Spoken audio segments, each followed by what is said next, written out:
O dove stai andando? Sto andando ad iscrivermi al canale. Aiutateci, fatelo anche voi, è anche gratuito. Marimba. Ciao. Cammina, va. Buongiorno, dai due in cammino, eccoci qua tutti e due. Siamo a Milano all'idroscalo, no? Sì, come potete vedere benissimo. No, siamo a Livorno davanti alla chiesa di San Jacopo in Acquaviva. E oggi che cammino iniziamo? Oggi iniziamo un cammino nuovo, il cammino dei Navicelli, 75 km più o meno, si parte da Livorno e arriviamo ad Altopascio, dove si connette con la via Francigena. Oh via, si parte dalla città più bella, Livorno.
E gli date retta a quelli di Livorno, fate sto cammino perché si passa per Pisa.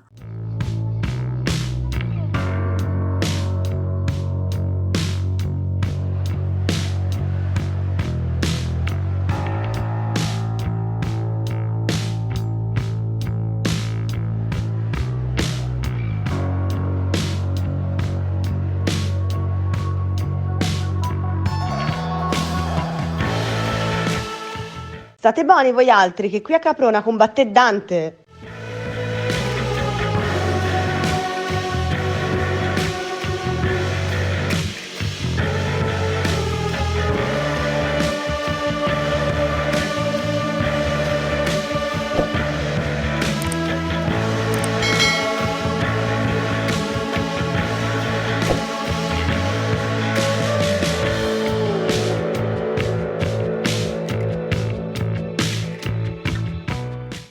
Che dovrei dire io che mi costruì il Brunelleschi?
Che tu sia livornese, pisano, lucchese non fa differenza, questo cammino fa per te. A me è piaciuto, sono Brianzolo.